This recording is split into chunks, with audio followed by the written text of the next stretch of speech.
বিসমিল্লাহির রহমানির রহিম। আমরা তো জানি নাভির নিচের পশমগুলো কাটতে হয় বা পরিষ্কার পরিচ্ছন্ন করে রাখতে হয়। এখন প্রশ্ন হলো, পায়খানা রাস্তার দুই পাশে যে পশম থাকে, এই পশমও কি পরিষ্কার করতে হবে? এর জবাবে আপনাদেরকে জানাতে চাই যে দুই পায়ের উপর আপনি ভর করে বসবেন। দুই পায়ের উপরে ভর করে বসার পরে নাভির নিচে যে 4 আঙ্গুল পরিমাণ একটা জায়গা উঁচু হয়ে থাকে বা ভাঁজ পড়ে থাকে, এর নিচ থেকে কিন্তু নাভির নিচের অবাঞ্ছিত পশমের শুরু হয়। সেখান থেকে অবাঞ্ছিত পশমের লোমের শুরু হয়। এরপর দুই রানের ডানে বামে এগুলো কাটতে হবে। এরপর অন্ডকোষের উপরে যে পশমগুলো থাকে সেগুলোও কাটতে হবে।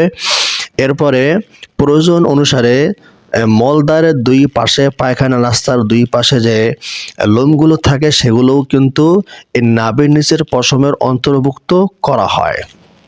তাই সেই হিসাবে নাভির নিচের দুই পায়ের উপরে ভর করে বসার পরে যে একটা ভাঁজ পড়ে থাকে 4 আঙ্গুল পরিমাণে, বাসের নিচ থেকে শুরু করে একেবারে পায়খানার রাস্তার দুই পাশে যে লোমগুলো থাকে এগুলো সবগুলো কেটে ফেলতে হবে। এখন পায়খানা রাস্তার দুই পাশে রাস্তা, ওইটা তো সেনসিটিভ একটা জায়গা, সেখানে অনেক সময় কাটা সম্ভব হয় না। বেলিদের কাটতে গেলে আরো বড় রোগ হতে পারে, আরো বড় আকারের সমস্যা হতে পারে। এই জন্য দোকানে একটা মেডিসিন, একটা ক্রিম পাওয়া যায়, সেই ক্রিমটা ওখানে দিলে লোমটা টান দিলে সহজে উঠে যায়, সেটাও ব্যবহার করা যেতে পারে। তবে যদি স্বাস্থ্য এমন হয় আপনার যে ওই ক্রিমটা ব্যবহার করলে আপনার রোগ হতে পারে, স্বাস্থ্যজনিত কোনো সমস্যা হতে পারে, তাহলে সেক্ষেত্রে সেটা স্বাস্থ্যের কারণে আপনি ব্যবহার করা থেকে বিরত থাকতে পারেন। তবে আপনার সে পশম কাটতে হবে এখন আপনি যেভাবে কাটেন। এখন অনেকে মনে করে যে 40 দিনের মধ্যে যদি পশম না কাটে তাহলে নাকি তার নামাজ হয় না, তার নামাজ কবুল হয় না, তার নামাজ বিশুদ্ধ হয় না, সে মারাত্মক পর্যায়ের গুনাহগার হয়। এই ক্ষেত্রে এই যে কথাটা আমাদের সমাজে প্রচলিত আছে, এটা কিন্তু বিশুদ্ধ এবং সহি কথা নয়। হাদিসের ভিতরে 40 দিন কথা বর্ণিত হলো, এটা একটা সময় বেঁধে দেওয়া হয়েছে যে 40 দিন হলো সর্বোচ্চ সময়, এর মধ্যে এগুলো কাটতে হবে। কিন্তু না কাটলে নামাজ হবে না, না কাটলে নামাজ হবে না, উযু হবে না, এগুলোর সাথে কিন্তু সেটা কোনো সম্পর্ক নাই। তবে হ্যাঁ, 40 দিনের মধ্যে না কাটলে এটা মাকরুহ হবে, অপছন্দনীয় কাজ হবে, ইসলামের একটি আদেশ লঙ্ঘন করা হবে।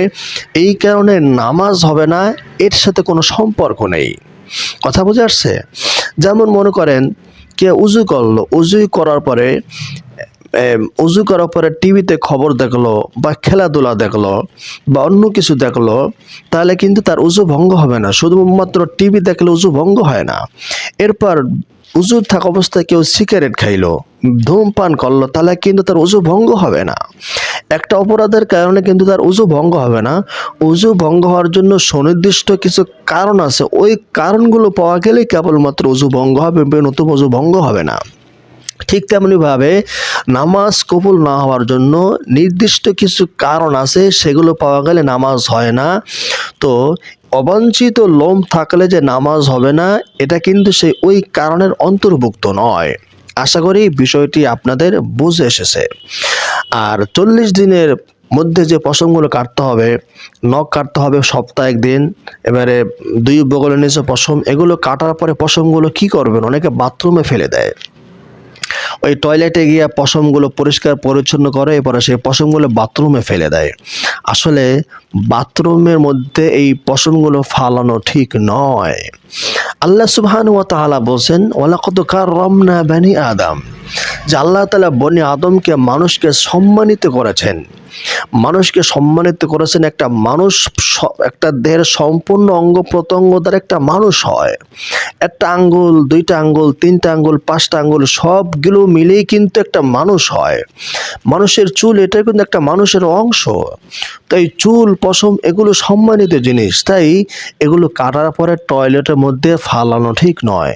এগুলো একটা মানুষকে যেমন মৃত্যুর পর দাফন করতে হয়, এগুলোকে মাটির নিচে দাফন করে দেবেন। একটা মাটি উঁচু করে মাটির মধ্যে এগুলো দাফন করে দেবেন। এটাই হলো ইসলামের শিক্ষা, এইটা হলো ইসলামের আদর্শ।